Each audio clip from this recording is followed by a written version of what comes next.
Forma Química de hoje, vamos continuar com os vírus mais perigosos do mundo. Agora vamos saber quais são os top 5. Mas antes, pessoal, se inscreva no nosso canal e ative o sininho para receber nosso conteúdo, assim você ajuda o canal a crescer. E a quinta posição está com H5N1, um vírus do tipo influenza causador da gripe comum.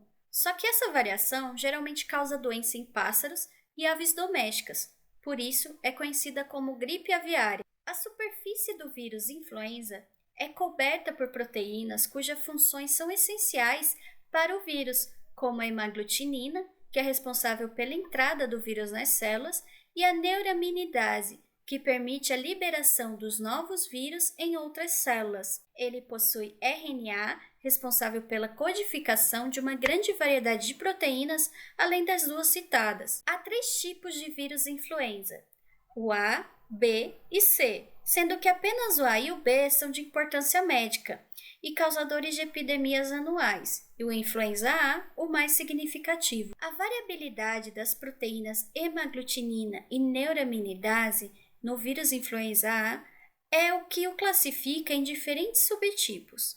Atualmente são conhecidos 16 subtipos de hemaglutininas e 9 de neuraminidase, e sua combinação define o subtipo de vírus da gripe A e como será a resposta epidemiológica e clínica específica. É raro ocorrer a transmissão de animais para pessoas, a menos que o material genético do vírus sofra uma mutação que permite a ele prender-se às células do trato respiratório humano. Sabe-se que os primeiros casos ocorreram em Hong Kong em 1997 e depois se espalhou para o Vietnã, Indonésia, Camboja, Tailândia, Turquia, Azerbaijão, Djibouti, Egito e Iraque. Desde 2003, foram mais de 860 casos, com 454 mortes. Uma infecção foi confirmada em 2019 no Nepal. Em 2013, houve um surto na China, nesse caso envolvendo a cepa H7N9, uma variação da gripe aviária, onde ocorreram mais de 1.500 casos, com pelo menos 615 mortes que foram relatadas pela OMS. Como prevenção, a China está vacinando as aves contra as cepas H7 e H5, uma vez que elas são um agente transmissor para humanos. Além disso, é uma forma de prevenir que se espalhe também entre aves domésticas. Tanto o H5N1 como o H7N9 possuem sintomas semelhantes, como dificuldade de respirar, sintomas gripais, febre, tosse, dor de garganta e dores musculares, e em alguns casos conjuntivite e pneumonia. Em casos graves, a taxa de letalidade pode chegar a 50%. O tratamento hoje é feito com antivirais, como o oseltamivir ou zanamivir.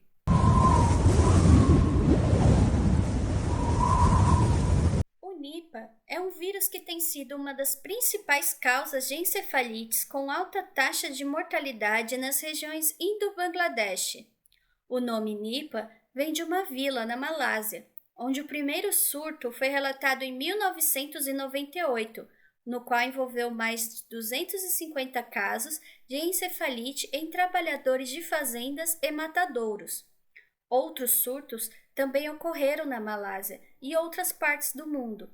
Mais recentemente, em maio de 2018, um novo surto de Nipah trouxe esse vírus novamente aos holofotes, após a morte de um menino de 12 anos infectado em Kerala, na Índia. O Nipah é um vírus envelopado com RNA de fita simples negativa da família Paramyxoviridae. Como outros da mesma família, possui a proteína de fusão, glicoproteína, proteína de matriz, nucleocapsídeo, fosfoproteína e proteína polimerase. O vírus Nipah é um vírus emergente que necessita de instalações de alta contenção. Dessa forma, há dados limitados sobre sua replicação, transcrição, tradução, dentre outras informações, mas sabe-se que ele não possui atividades de hemaglutinina e neuraminidase, que são características comuns de outros paramyxovírus. O vírus Nipah é zoonótico, ou seja, é transmitido entre pessoas através do contato direto e por fluidos corporais ou de animais para humanos, sendo que os porcos e morcegos frutíferos são os principais vetores conhecidos. Porém, durante o primeiro surto na Malásia, cavalos, cabras, ovelhas, gatos e cães também foram infectados. Acredita-se que, neste caso, tenha ocorrido exposição às secreções dos porcos ou contato com tecido de animais doentes. O período de incubação varia de 4 a 21 dias. O Nipah causa principalmente encefalite aguda e doença respiratória e é altamente fatal. Pouquíssimas pessoas infectadas são assintomáticas. Após um curto período de incubação, ocorrem sinais e sintomas, como febre, dor de cabeça e mialgia. As características da encefalite aparecem em aproximadamente uma semana, com sintomas como estado mental alterado, arreflexia, que é a ausência de reflexos, hipotonia, diminuição da força muscular, espasmos, paralisia do olhar e fraqueza nos membros. Ocorre coma e morte dentro de poucos dias. De acordo com a OMS, o Nipah apresenta uma taxa de letalidade de 40% a 75%.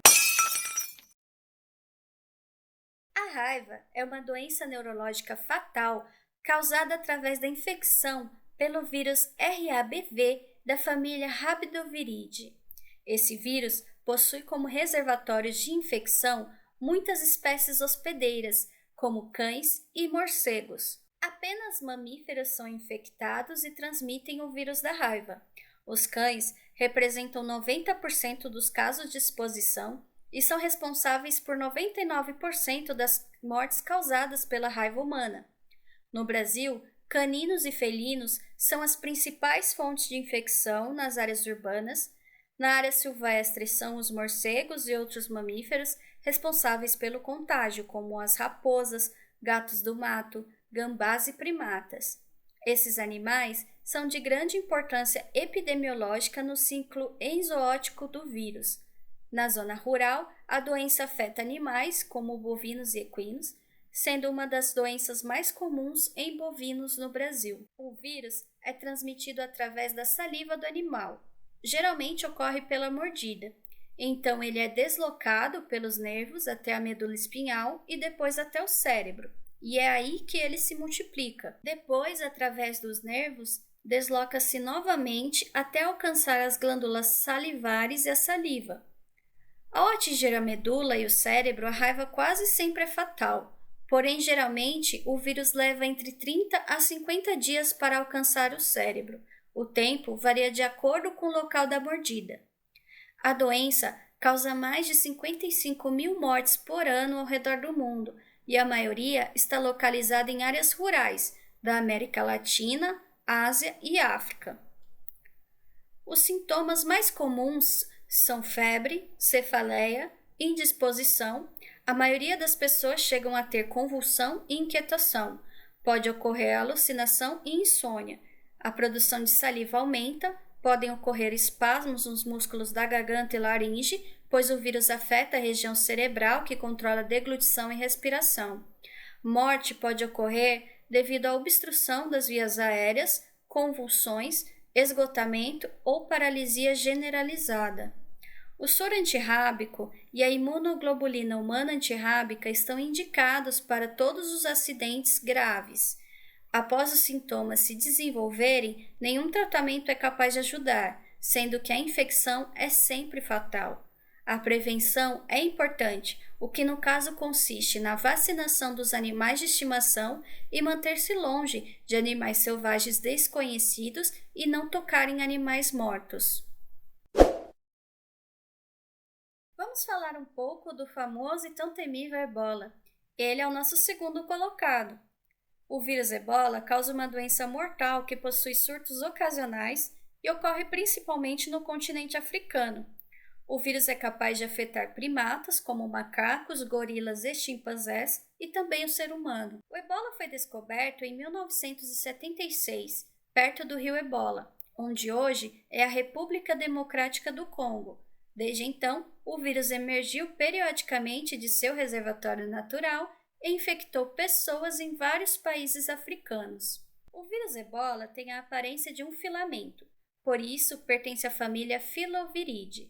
É um vírus de RNA com filamento negativo, portanto não é um retrovírus, contém glicoproteínas que ajudam o vírus a se ligar às células e, como consequência, promover a infecção. Além disso, essas mesmas proteínas também são imunossupressoras. Apesar dessas células serem responsáveis pelo reconhecimento celular, o ebola não tem tropismo específico por um tipo de célula. Na verdade, ele é pantrópico, podendo infectar diversas células, tecidos e órgãos. Há 6 subespécies de ebola, todas batizadas com nomes de onde foram aparecendo.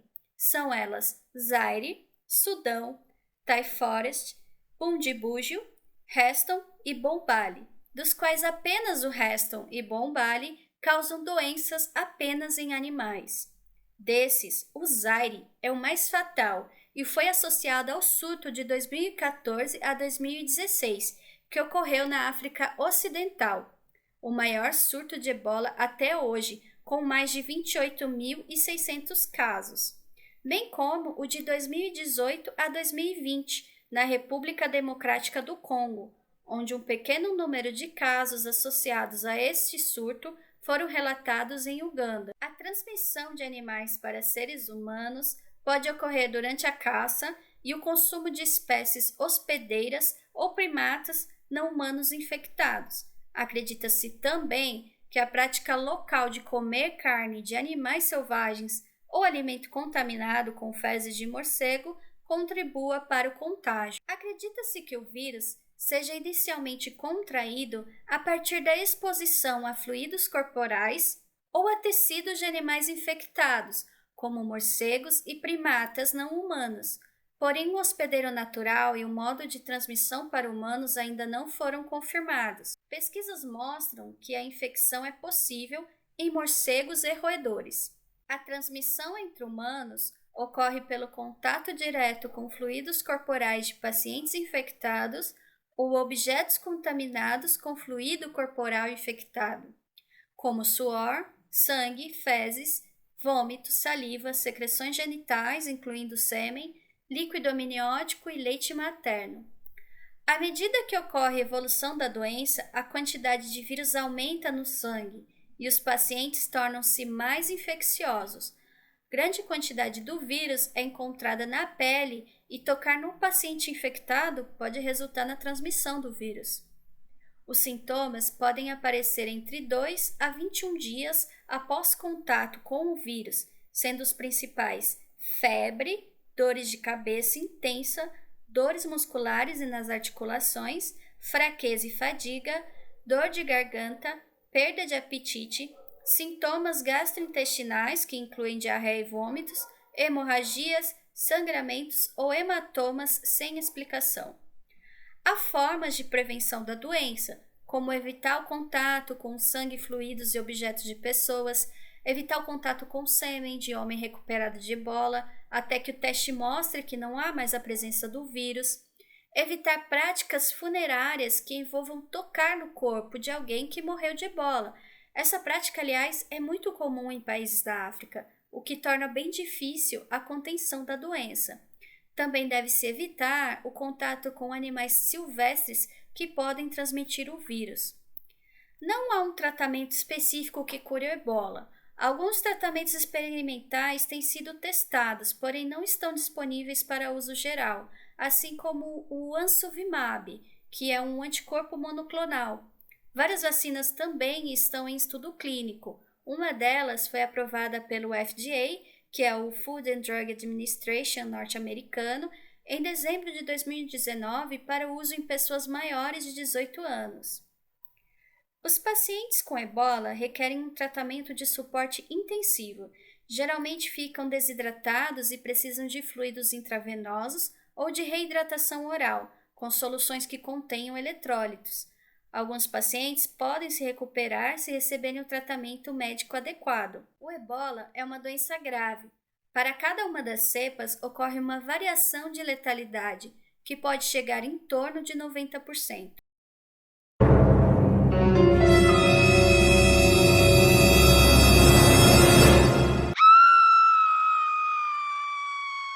Apesar do ebola ser bem preocupante e altamente letal, o vírus que tem causado muita preocupação é o Marburg, seu primo distante.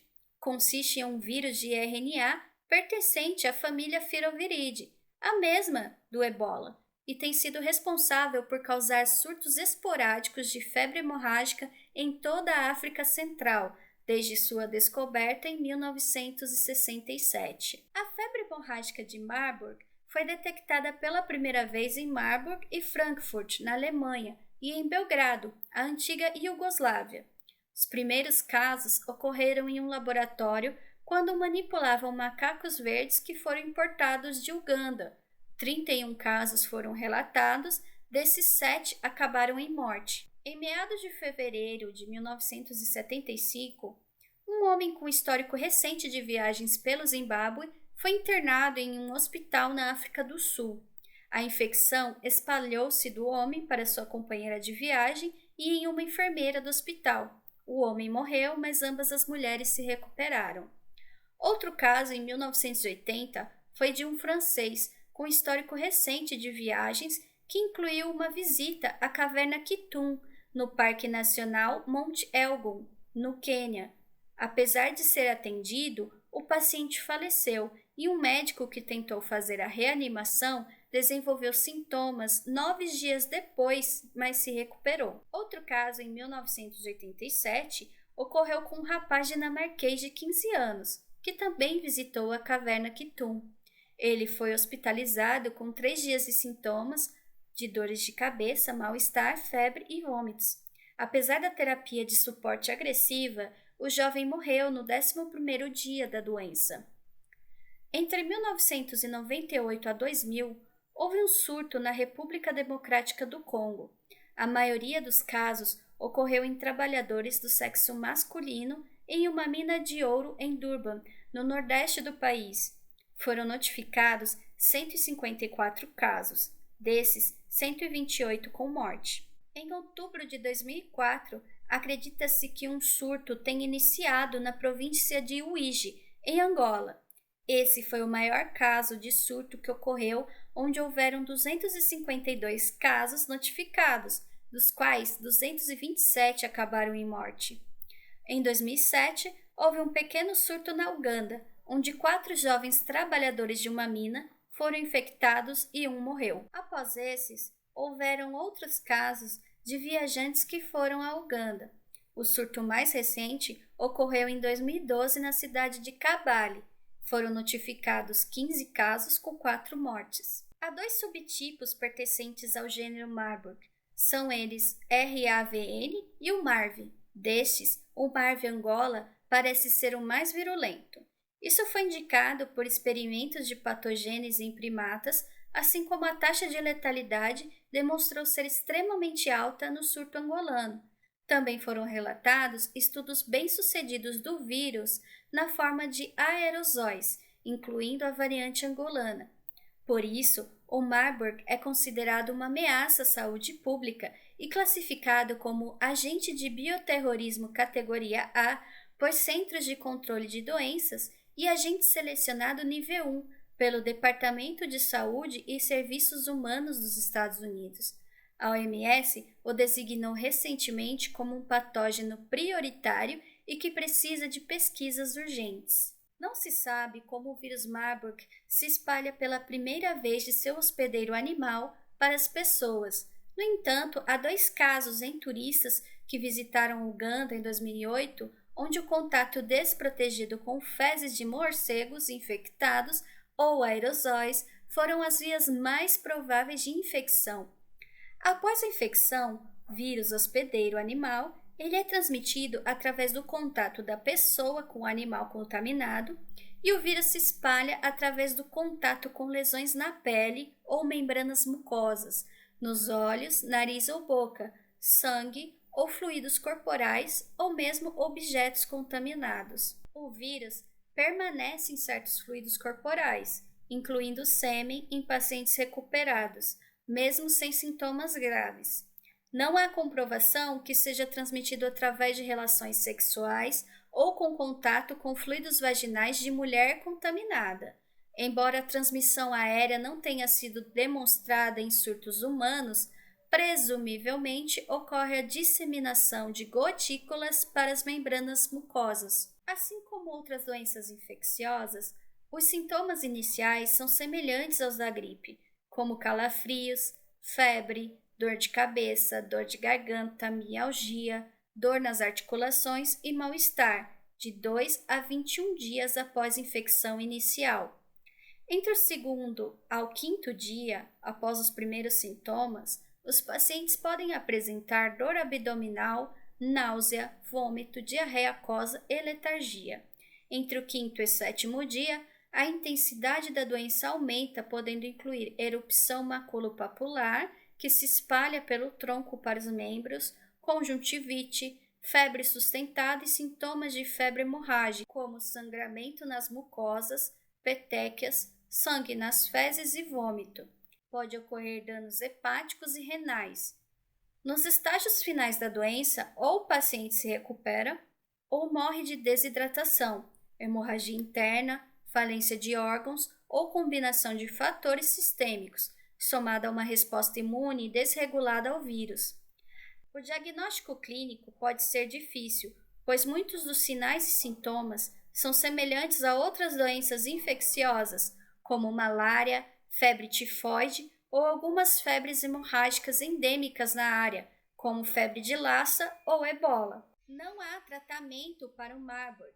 Neste caso, a terapia de suporte hospitalar deve ser utilizada e inclui o equilíbrio dos fluidos eletrolíticos, a manutenção da oxigenação e pressão arterial, substituição do sangue perdido e os fatores de coagulação e tratamento das infecções. A taxa de letalidade do Marburg, assim como o do ebola, pode alcançar os 90%.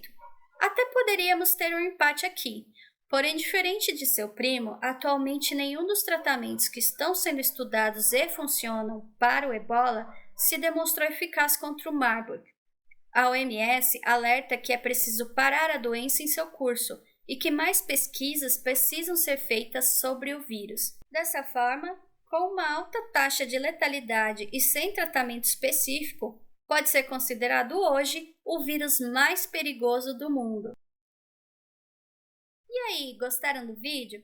Se tiverem dúvidas ou algo a acrescentar, ou até mesmo ideias sobre assuntos relacionados, manda pra gente, escreva seu comentário e não esquece de curtir e compartilhar o vídeo. Ajude o canal a crescer. Até mais, pessoal!